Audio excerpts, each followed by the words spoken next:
Good evening everyone. आज के class पे हम डिस्कस करेंगे इंडक्शन प्रॉपर के जो 3 टाइप्स है उनको। ठीक है। Induction proper is divided into 3 kinds, that is scientific induction, unscientific induction and analogy. याद रखना, अनसाइंटिफिक इंडक्शन को इंडक्शन पर सिंपल एनुमरेशन, एनुमरेशन का मतलब है सिंपल गैस, ठीक है, GUESS गैस भी बोला जाता है। अनसाइंटिफिक इंडक्शन एंड एनालॉजी, ठीक है। एनालॉजी के 2 टाइप्स है, good analogy and bad analogy. तो आज के क्लास से हम स्टार्ट करेंगे इंडक्शन प्रॉपर के जो काइंड्स है या फिर प्रकार है उसको डिस्कस करना, जहाँ पे सबसे पहले आता है साइंटिफिक इंडक्शन। साइंटिफिक इंडक्शन के अंडर पे आता है scientific induction and its characteristics, ठीक है। तो पहले हम जानेंगे कि what is scientific induction, scientific induction है क्या। Scientific induction and its characteristics, scientific induction and its characteristics. Scientific induction is the establishment of a general real proposition based on observation of particular particular instances in reliance on the principle of uniformity of nature and law of causation। इसका मतलब क्या है? इसका मतलब यह है कि scientific induction पे हम एक जनरल रियल प्रोपोजिशन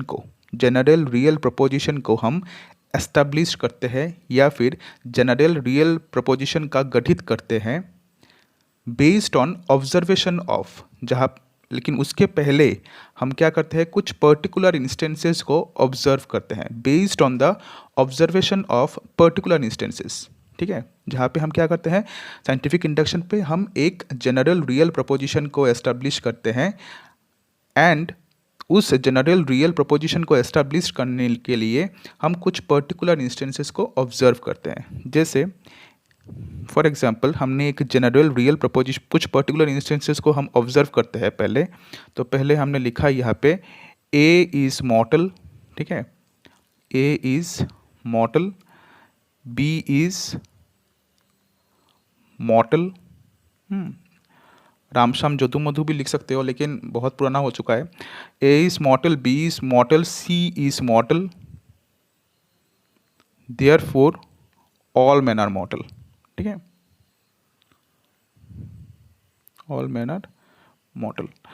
तो पर्टिकुलर इंस्टेंसेस क्या क्या है यहाँ पे, ए, बी एंड सी।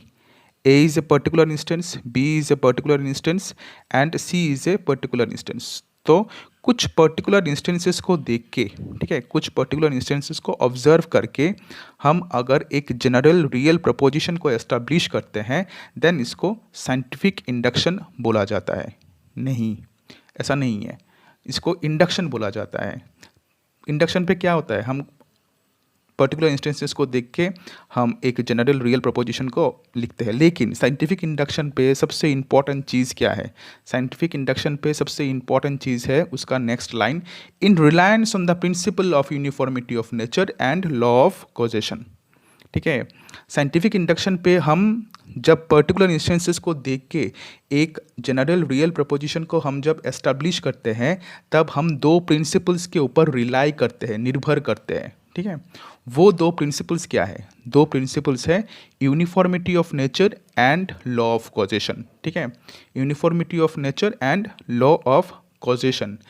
इसके बारे में हमने ऑलरेडी एक बार पढ़ाई कर लिया है। ग्राउंड्स ऑफ इंडक्शन जो है इस चैप्टर पे फॉर्मल ग्राउंड्स ऑफ इंडक्शन पे आता है, uniformity of nature and law of causation, ठीक है। तो याद रखना कि ग्राउंड जिसके ऊपर खड़े होना, ठीक है, खड़े होके साइंटिफिक इंडक्शन को एस्टेब्लिश किया जाता है। तो साइंटिफिक इंडक्शन पे हम क्या करते हैं, एक जनरल रियल प्रोपोजिशन को एस्टेब्लिश करते हैं और उस जनरल रियल प्रोपोजिशन को एस्टेब्लिश करने के लिए हम कुछ पर्टिकुलर इंस्टेंसेस को ऑब्जर्व करते हैं। लेकिन जब हम कुछ पर्टिकुलर इंस्टेंसेस को ऑब्जर्व करते हैं तब हम 2 प्रिंसिपल्स के ऊपर रिलाई करते हैं और वो 2 प्रिंसिपल्स है law of uniformity of nature, या फिर हम लोग बोल सकते हैं principle of uniformity of nature and law of causation, ठीक है। For example all man are mortal, scientific induction का एक ही एग्जाम्पल है सबसे बढ़िया, वो है ऑल मैन आर मॉडल। ठीक है, तो थोड़ा अच्छे से समझते हैं what is mean by uniformity of nature and what is mean by law of causation. ठीक है, यूनिफॉर्मिटी ऑफ नेचर का मतलब क्या है? यूनिफॉर्मिटी ऑफ नेचर का मतलब है कि नेचर इज यूनिफॉर्म। नेचर जो है वो क्या है? Nature is uniform. यूनिफॉर्म का मतलब है सेम। ठीक है, ये जो मैन एंड मॉर्टल के बीच जो रिलेशन है ना, वो हर जगह पे सेम है। अगर तुम मैन हो then you are a mortal. ठीक है, तो ये हर जगह पे सेम है, ये हर जगह पे सेम है, यूनिफॉर्म है। ठीक है, that's why it is based on uniformity of nature. ठीक है, यूनिफॉर्मिटी ऑफ नेचर का मतलब है ये नेचर जो है, मैन एंड मॉर्टलिटी का जो रिलेशन है वो हर जगह पे यूनिफॉर्म है, वो अनचेंजेबल है, वो कभी चेंज नहीं होगा। ठीक है, एंड लॉ ऑफ कॉजेशन का मतलब क्या है? लॉ ऑफ कॉजेशन का मतलब है मैन एंड मॉर्टल के बीच एक रिलेशन है। ठीक है, there is a relation between man and मॉर्टल। What type of relation? Cause and effect relation. Law of causation का मतलब है कॉज इफेक्ट रिलेशन। अगर मॉर्टल को हम इफेक्ट मानते हैं तो उसका कॉज क्या है? मैन है। ठीक है, अगर तुम मैन हो देन यू आर मॉर्टल। ठीक है, अगर तुम मैन हो, अगर तुम मैन हो, man is the cause, so it is the effect will be mortality. ठीक है, अगर तुम ह्यूमन हो देन यू आर मॉर्टल। तो there is a connection, there is a causation between man and mortality, that's why it is called law of causation.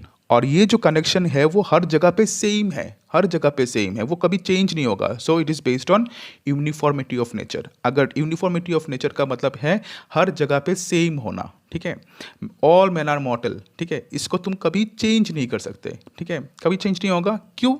Because ये हर जगह पे same रहेगा।